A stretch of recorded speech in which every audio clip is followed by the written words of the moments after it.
Hey guys, welcome back to Dudes on a Couch. It's your boy here, Alex, and Christian. Travis.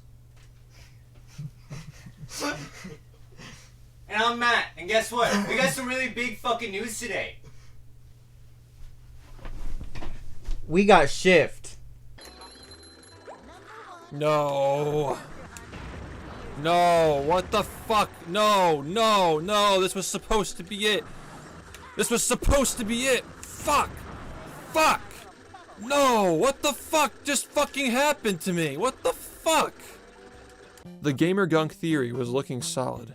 So finally, I had to verify my findings. I consulted Swagmaster Doritos and asked if he checked his disk for any dirt, fingerprints, scratches, or anything else significant while the moderation team had been working with him to solve this case. And he messaged me back with this. As it turns out, one of Swag's friends had given him some pretty poor advice on how to clean disks. For all those years, he was licking them clean and wiping them down with a rag. Are you fucking kidding? Dude, fucking, that's bullshit. That's fucking bullshit. Alex, you're on cue. all right. Well, welcome to Dudes on a Couch. Has not disappointed so far. All right. Do you prefer that we just call you SHiFT? Yeah, that's how everybody calls me, so you can go for that. All right, All right, sounds cool. good. Yeah, we were like having a debate earlier because we're like we don't even know his real name. Yeah. Yeah, My that's- guess was Anthony. Shift is fine. Understandable. Yeah, so again, welcome to the show. And we can get to it. I know Travis had some questions. Yeah, so like I'm Christian, that's Matt, and that's Travis, and then this is Alex. Hey, Okay, Christian all the way on the left. Yeah. Travis in the red shirt. Alex in the brown and white shirt. Yeah. On the right, you got again. Matt. Matt. Yeah. It's gonna take me a few tries. That's okay. That's fine. I'm awful with names too. I understand. So I think we wanted to start with, I'm sure you get asked this pretty often. Definitely seen it in the chat quite a few times. So I'm going to try to word it in a way that's like not annoying. Is there a certain aspect of battle, like mechanic, trick, glitch, whatever it is, that like really keeps you going and wanting to play this every day? Well, at the start, what really got me into replaying the game in the first place, like way back in the beginning, I saw have you guys seen the documentary at all? Like the first... I've seen the first two parts. Yeah, I kind of touched on it a little bit, but I didn't want to dwell on it. But what got me into the game in the first place was cruise boosting, right? That's the one where you track your speed and you can run faster. Right. Obviously now we're going way faster than we were like 5 years ago, but initially that's what got me to say, you know what, I should replay this game, see if I still like it, and I could try some of these things I'm seeing in the speed run. And eventually that turned into, trying the stuff during the casual playthrough, saying, you know what, I kind of want to see if I can learn the other stuff. And then it spiraled into, let's see how fast I can beat the game. So that's what kind of got me into it. And over the past 5 years, the game's just changed so much and so frequently. It's kind of like having like a constant, like a patch, it feels like they're almost planned releases with the kind of stuff that gets found in this game. Right. I don't know how long it's going to last for, but I think the stuff we have now is fun enough to keep it interesting for a long time after we stop finding things. Definitely. Seems like maybe like back in like 2019 was the last time we found like any major tech, but like applications for it, the stuff that we already know being reused and used to find new ways of playing the game without having to find any like brand new glitches or anything like that has kept us going since, again, like all of last year, all of this year so far. Pretty much all the same stuff, but just being used in different ways. So the game just kind of has this way of just refreshing itself, so it doesn't really get boring, honestly. It's unique in that regard. You guys ever seen like the 3D Zelda speed runs on the N64, like Ocarina of Time and those? I haven't. Game's got a similar phenomenon where people are always finding new stuff and the routes are always changing. So I can't say for sure whether like it'll be as interesting if we stop finding stuff, but it hasn't happened yet, and it probably won't happen at any point just because the game has so much depth to it. Right. I've even noticed that, like, I started watching and I found out about all of this just last year, obviously with like Rehydrated. And then I found the documentary and was like, oh, I had no idea that this was even a thing. And I feel like even just in the last year of that, I've noticed the game has changed a fair amount. Like not like significantly, but the routes change and things that are interesting. Yeah, the biggest find this year, funny enough, wasn't even like finding something in the game. It was finding something out of the game with the whole scratching the disc thing, you Yeah. know? Yep. So that didn't even like cause new strats to be found. Well, it was going to lead down that road with, scratching the disc in certain spots to make the lag clips work in some areas, but we decided to do away with that and switch to hard disk. And that, by eliminating the lag clips altogether by being on hard disk, a bunch of new opportunities and possibilities opened up from not being able to do something. So even when you take something away from the game, you can still find that it's still pretty fun to play. This keeps it. Another thing that keeps it fresh is like we're not just playing all just any percent beat the game as fast as possible, 100% get everything as fast as possible. There are plenty of other ways to play the game as well. Right. Like if you look on the main boards, there's like the NG plus category that's been popular in the past for people. You start with the bubble bowl and cruise bubble unlock, so you can cruise boost the entire time. There's a switchless category now where you beat the game without switching to any other characters the entire time, which is still funny enough, even possible because the game is so broken. So there are just so many different ways of playing. Yeah, I've seen JB do a few of those. Yeah, it's pretty nuts. That stuff's really cool, honestly. I personally don't have that much interest in grinding those kinds of categories, but it is cool to see them have their own like niche audience.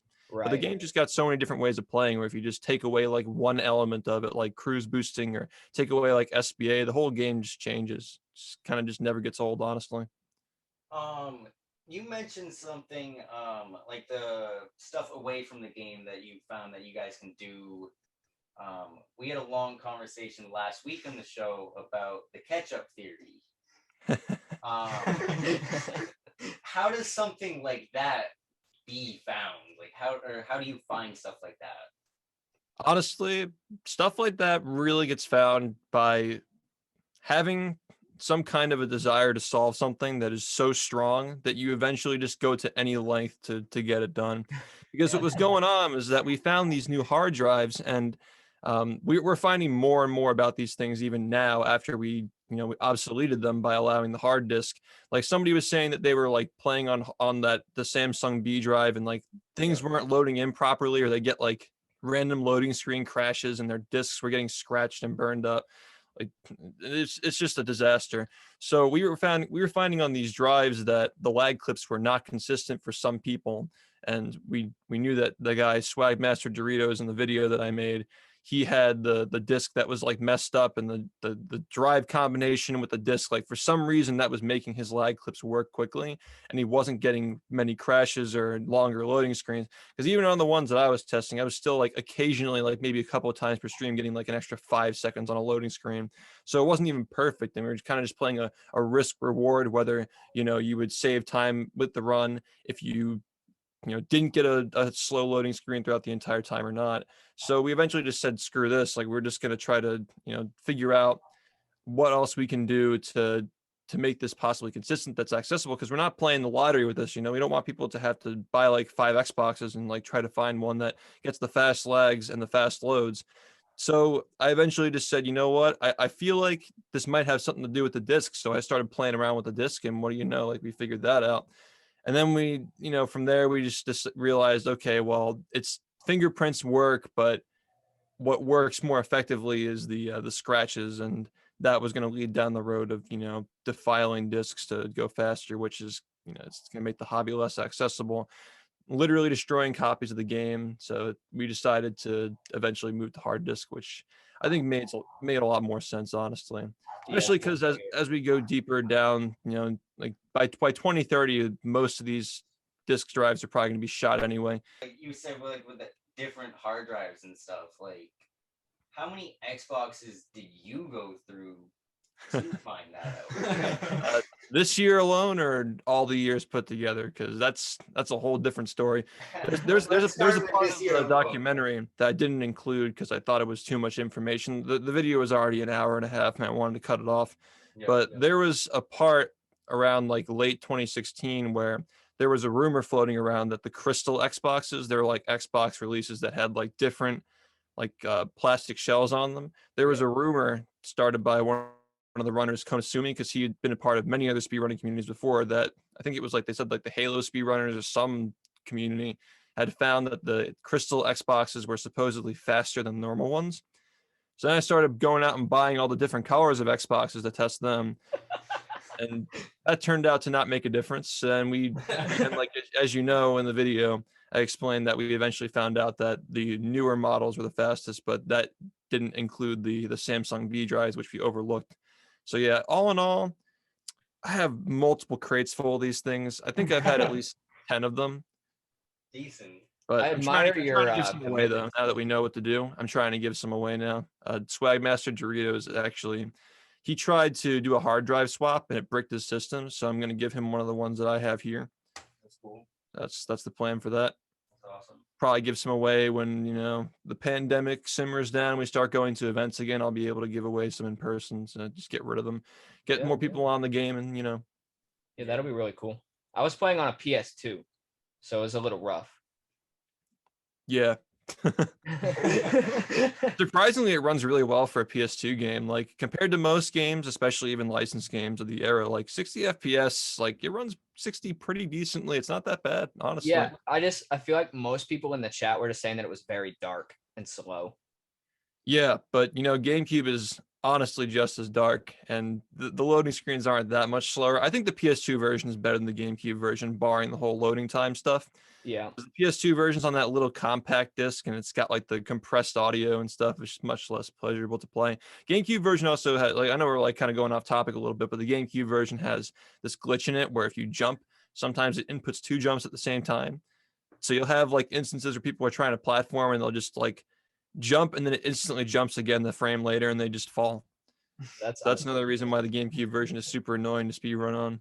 But the Xbox version is will so drive much me more nuts. accessible now because of the hard drive stuff. So maybe we'll be seeing people go straight to Xbox now, especially with the practice codes and stuff that we have. There's not much of a reason to play on Dolphin anymore if you can just get your hands on an Xbox. That's all you need. Dolphin is GameCube emulator, right? Yep. And a lot of people would use that to practice in the past because of like save states and stuff. But now some of the guys in the Jet Set Radio Future community have taken interest in our game and they are working on a practice mod where you can you have like save warp, so you can like set your position and warp back to it, and you can like warp to all the levels now thanks to another modder in the community named Tetrax. He's doing like a full game mod where you have like little convenient level mods to practice in. Or the community is just having like a renaissance over this whole hard disk switch thing. It's really cool. That's really cool, yeah.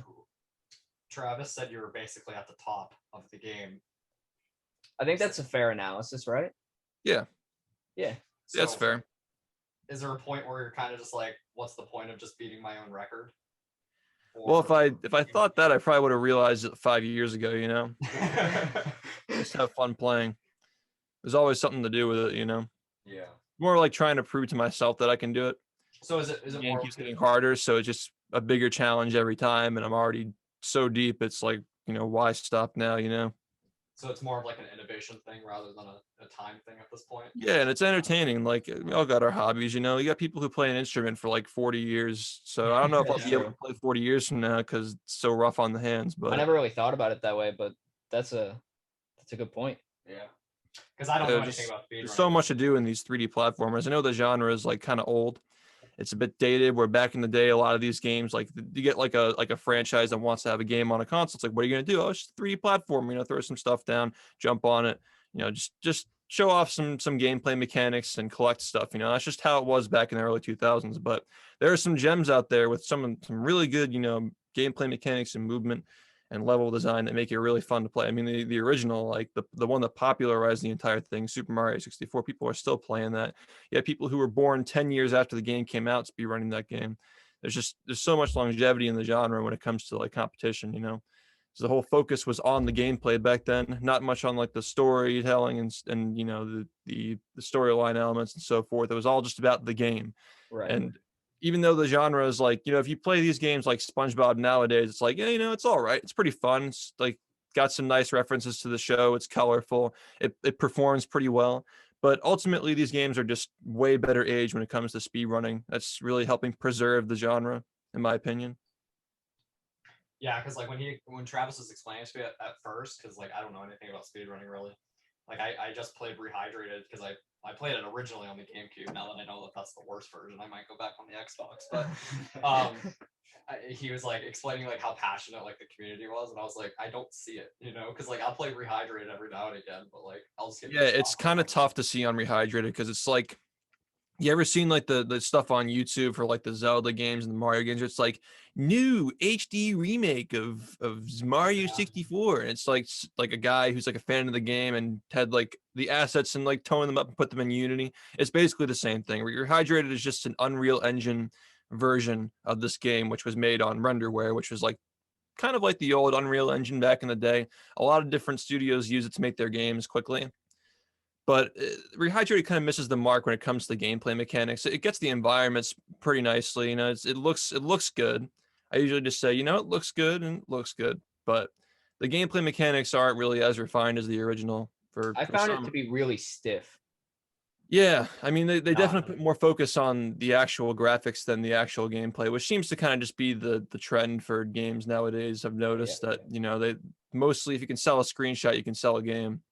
Yeah. But for some reason back in the day, they put a lot of effort into the animations and to be fair, they put a lot of effort into the dialogue animations this time, but the platforming animations and so forth felt a little bit, like stiff, like you said, yeah. But I liked replaying Rehydrated because of how you can experience the dialogue with the other characters. I thought that was pretty well done. The dialogue in the game is definitely one of the parts that always kept me coming back to it. The dialogue's so good. In the original game? Yeah. Yeah, that's definitely very well done in the remake too. But I just wish they could have spent more time on the the platforming elements than Right. the environments. I still think the game is fun though. Like, it may be scuffed, but it's a pretty enjoyable game.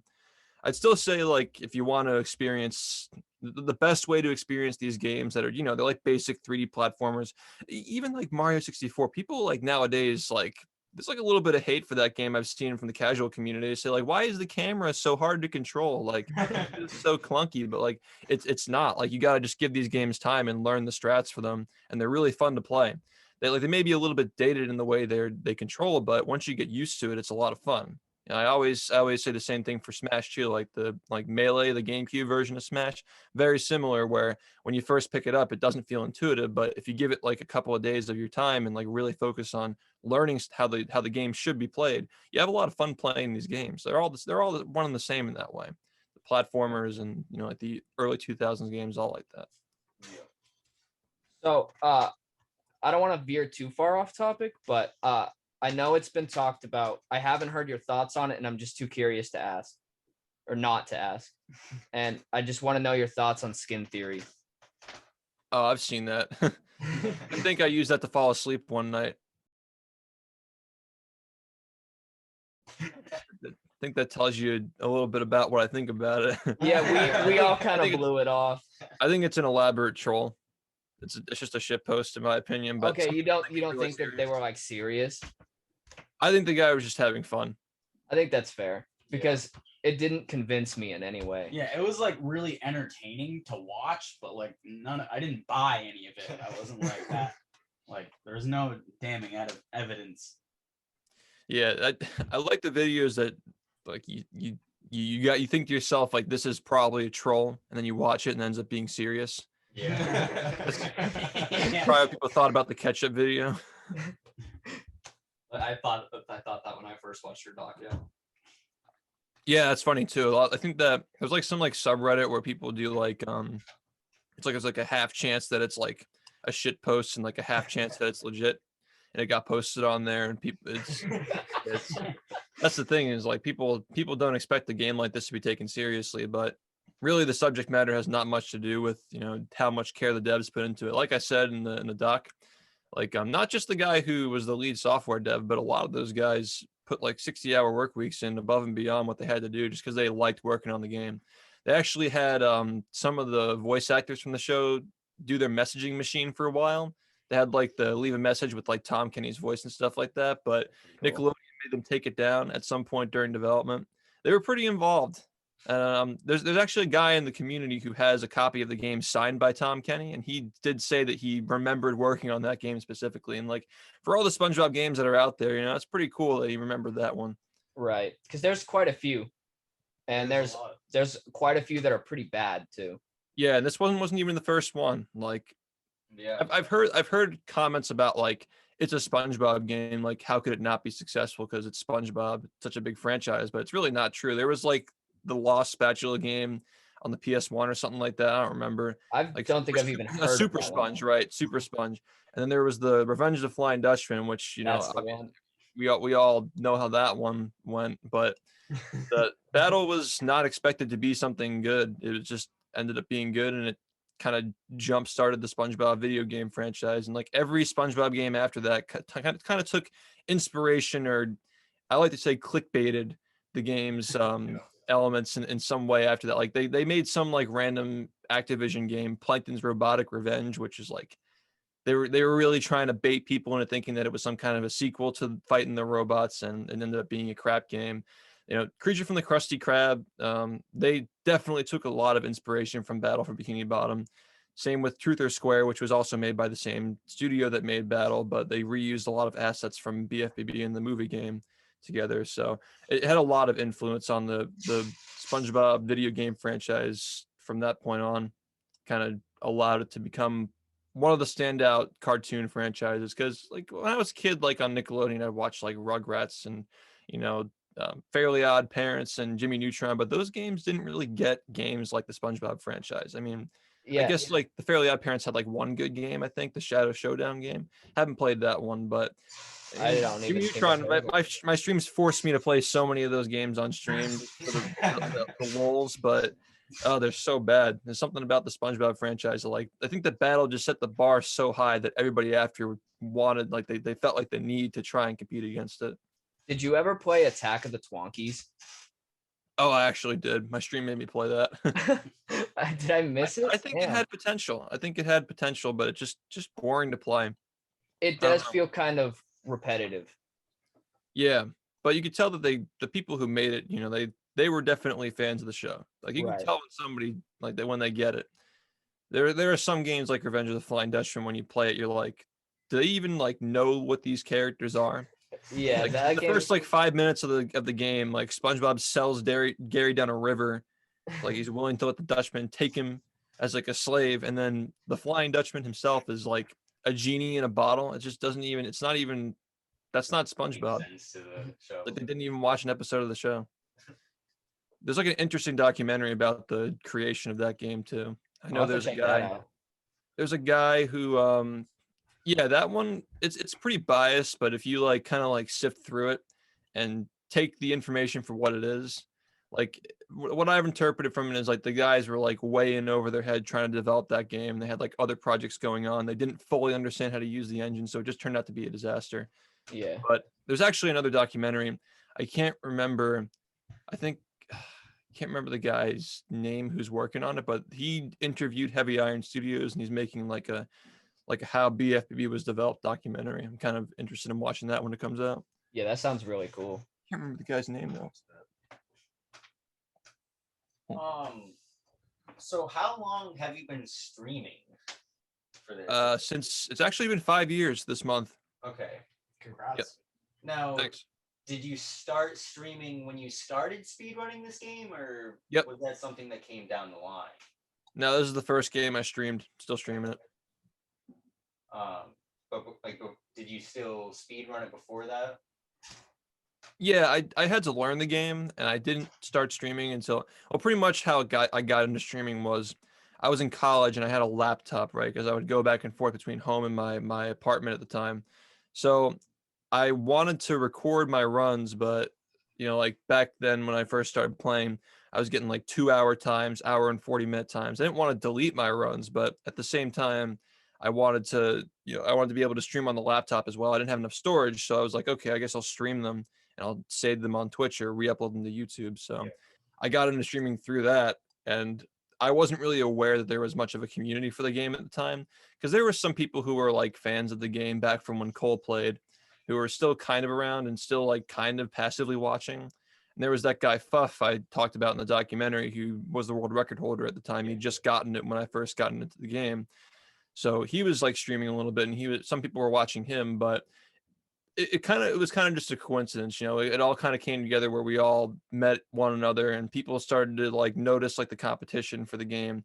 Yeah. And from there it just grew a much larger audience because people were curious naturally. Like people would, again, like it's those things where people think like this has to be a joke. Why are people taking this seriously? And they watch it and they actually get hooked on it. Yeah. Just I don't know, just lucky, I guess, but it's a good game. It's a strangely good game. Yeah. How long did it take you to put the documentary together? Good question, because I can talk a lot about this. Okay. All All right, this might last us the next 25 minutes. So Well, that sounds documentary like the plan to me. is something that I plan to do. Like it was something that I talked about. You guys know Average Trey, right? Super Mario Sunshine guy. He's made his own documentaries on his game. I talked to Trey because like we met in 2016 back when Battle was getting big. He was like a fan of Cole and Hazel back in the day. Like he played the game when he was a kid and he watched them speed run it. And then when I came around, we became friends naturally. So when I met him at GDQ, we were talking about like it'd be really cool to make like some kind of a video, like a world record history video on this game someday. And I still felt like, you know what, like a lot of people think that 59 is the end, but it's going to get much faster from here. And, we're like almost 15 minutes faster. But, it's, aside from that, I was like, okay, we need to continue playing this game until I feel inspired to do something like that, So time goes on. I think like later that same year, Trey ended up making his Super Mario Sunshine any percent history video. And, that inspired a lot of people to play that game. And it really helped give a spotlight to some of the players like Nindide who were really, really good at the game, but weren't one of the more popular streamers, and people gained a lot of respect for those runners who weren't as well known. It's like, it sounds ridiculous, but a lot of the time the world record holder in a game is not the most popular player.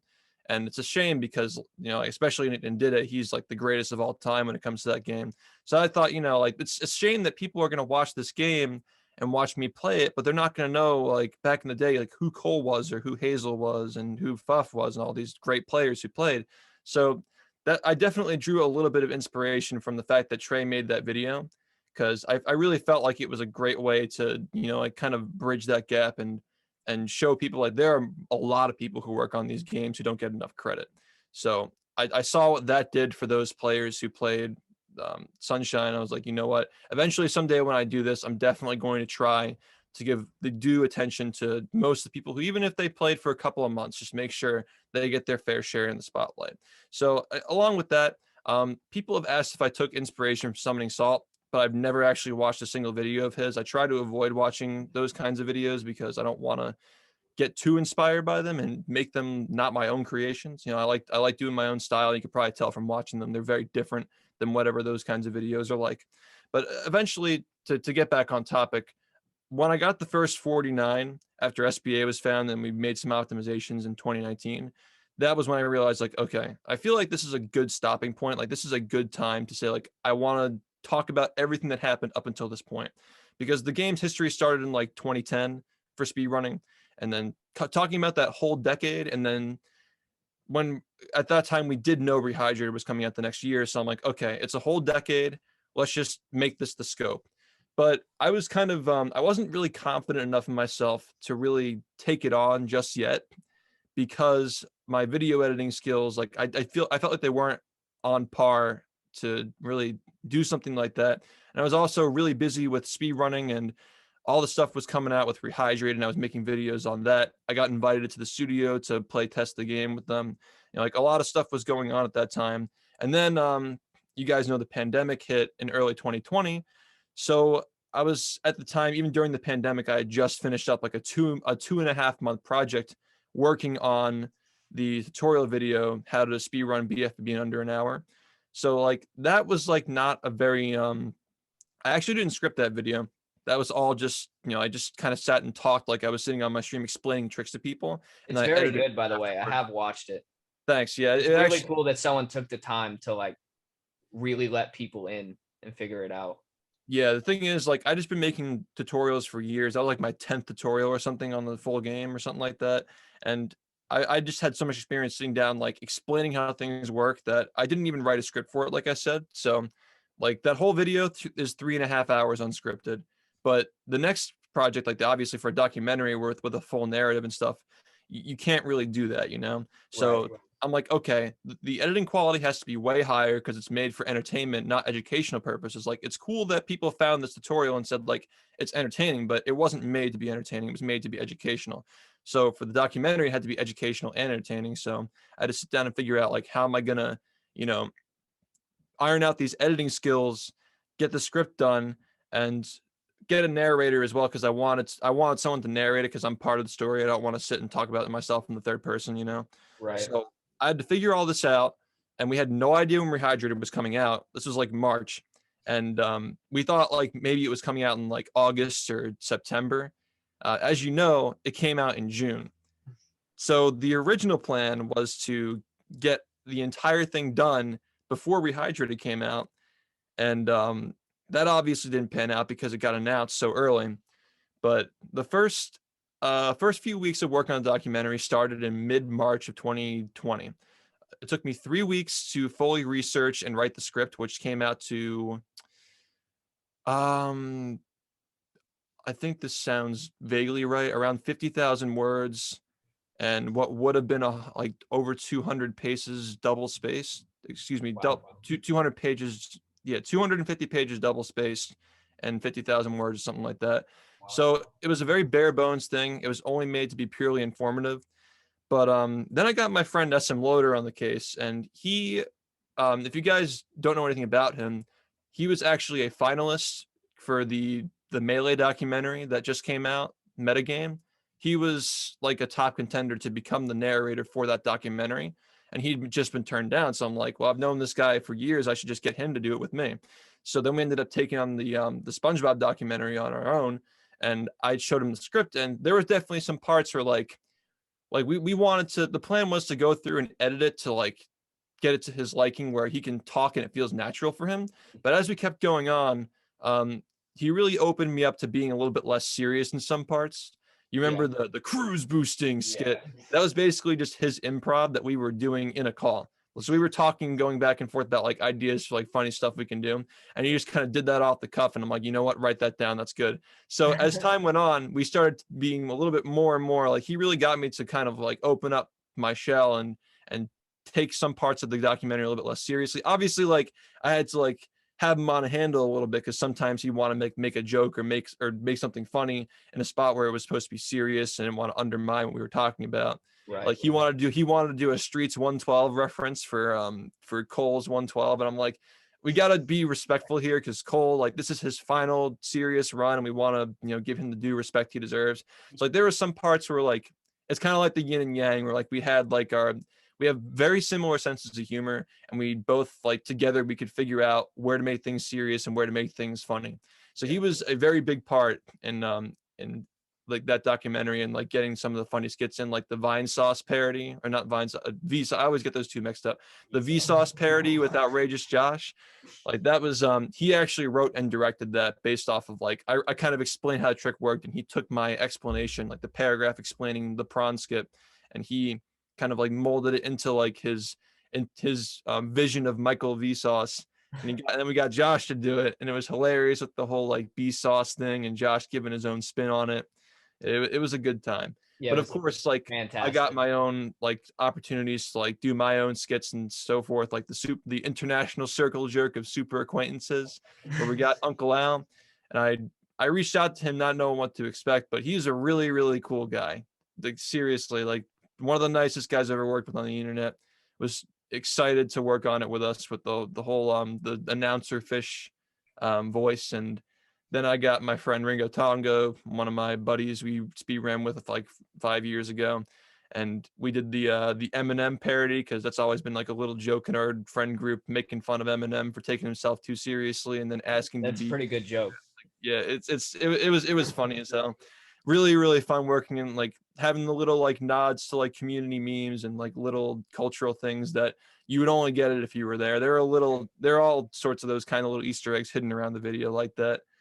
But yeah, Loader was a huge part in helping making that documentary into what it is. We worked very well together. But to answer your question, the first part of the documentary, after it took 3 weeks to write the script for the whole thing, it took me a week and a half to learn how to keyframe and make the whole video. So like that whole span was just a week and a half. The first keyframe I ever did on Adobe Premiere was in that video. So I was kind of just learning as I was going. It turned out to be okay. People didn't know what to expect, but when they watched it, they're like, "Holy shit, we need the next one." So I'm like, "Okay, the next one." At that point, like when part one released or sometime around there, we got the announcement trailer for Rehydrated. And it's like, "Oh shit, this game's coming out like 3 months earlier than we thought it would." So we got no time to work on the rest of this. Like either because now like part one come out, the standards were extremely high. And if I was going to squeeze in the final 3 parts before before Rehydrated came out, we'd have like 50 days to make 3 videos covering like another half decade. And it's like it wasn't going to happen unless it was complete crap. So I'm like, all right, we're just going to take this time and really give part 2 the time that it needs to be a perfect video. And to this day, I still think it is like my best video by far, being an hour and a half long with like so many Easter eggs spread throughout it. And like, because I was there, like I was there during that time, and I know like what it was like. Just to me, it's like the perfect like time capsule to go back and really put yourself in the headspace of what it was like to be part of the community during that time. And of course, the bloopers are just rich. Like those guys did a great job.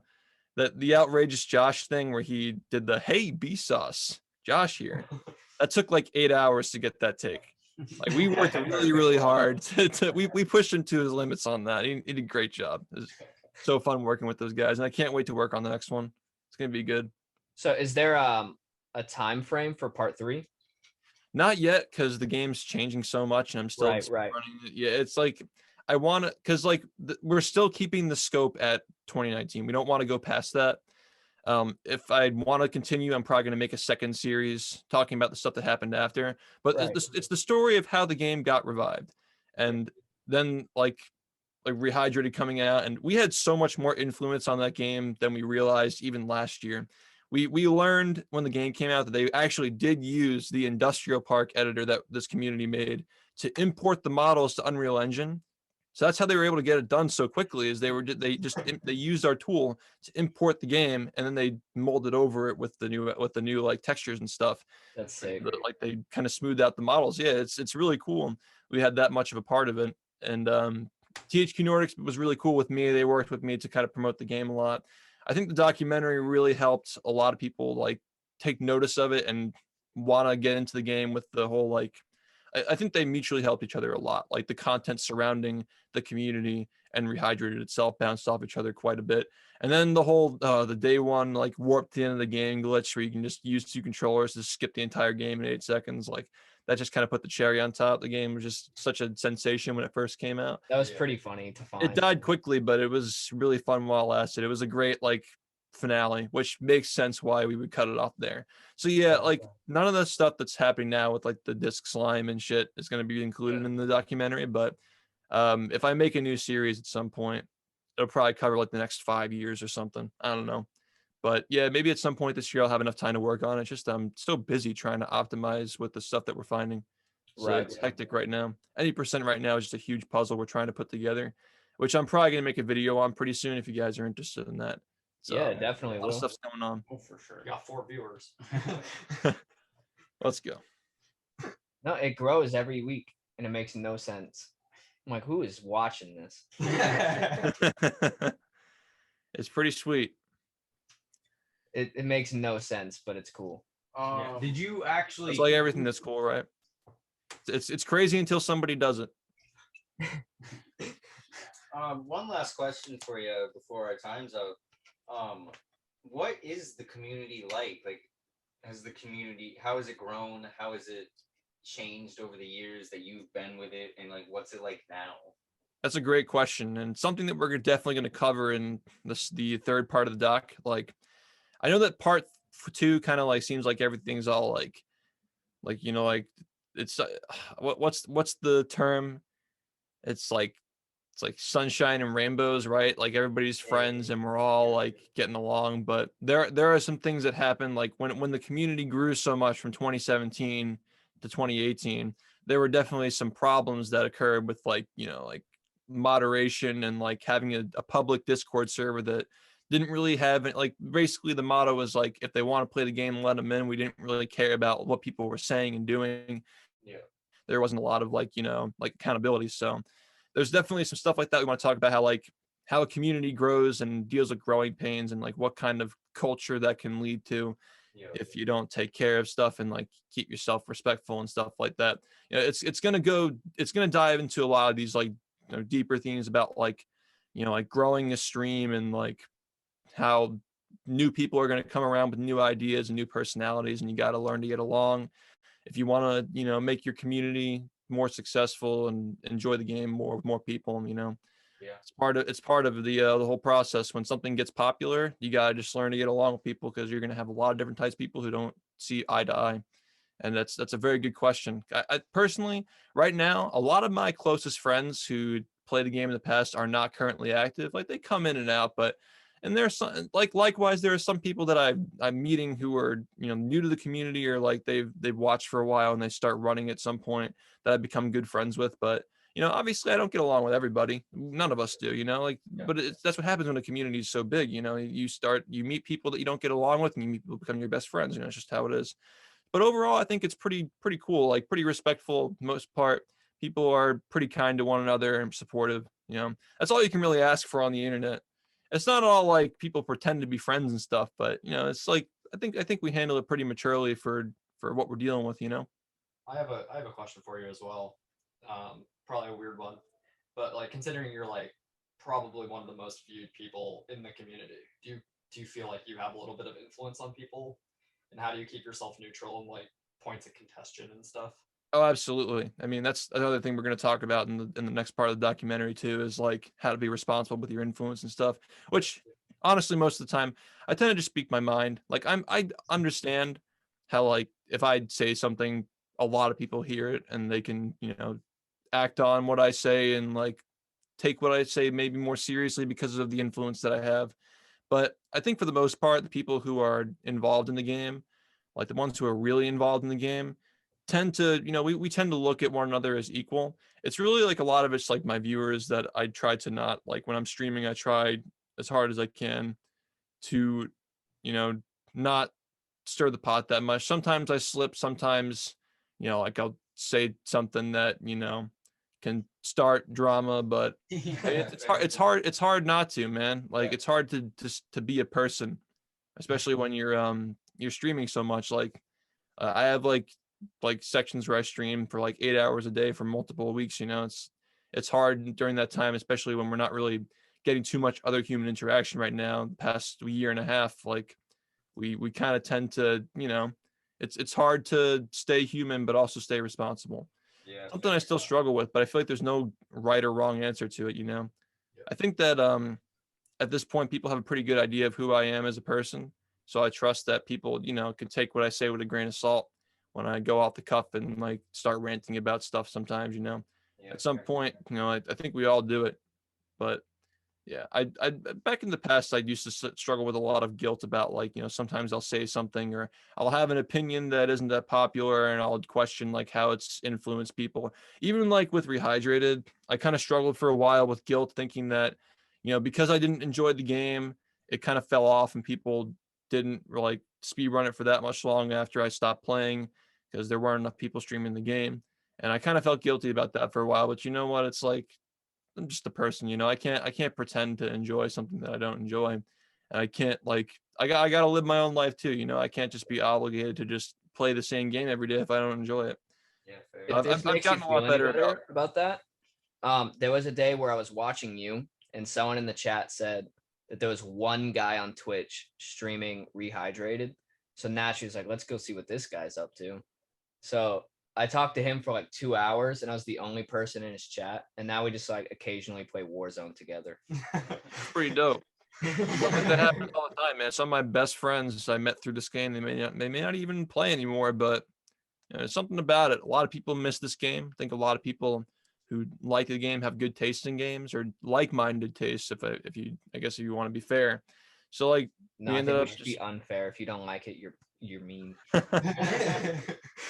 yeah, the abridged version, more what I said, you know. But yeah, we got similar tastes, so we ended up playing games together. You know, met a lot of people through this game, like I said, who, you know, it's just fun to hang out with them. Yeah. That's all it's about at the end of the day. You know, the people make the game. If it weren't for the personalities that surround the game, it wouldn't be nearly as fun.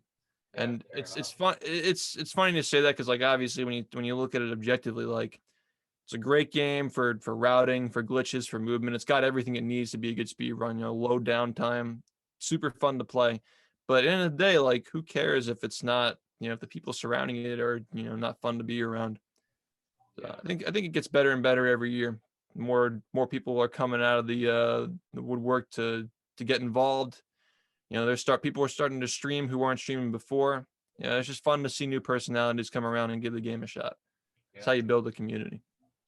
That's the big thing about the Smash documentary that a lot of people like too, is in my opinion, it's aged a little bit, but what really works well with it is the forced interactivity you had with a game that didn't have internet support, a multiplayer game, I mean, that didn't have internet support. People had to literally travel in vans to play with other people. So you get all these great moments of just people being people.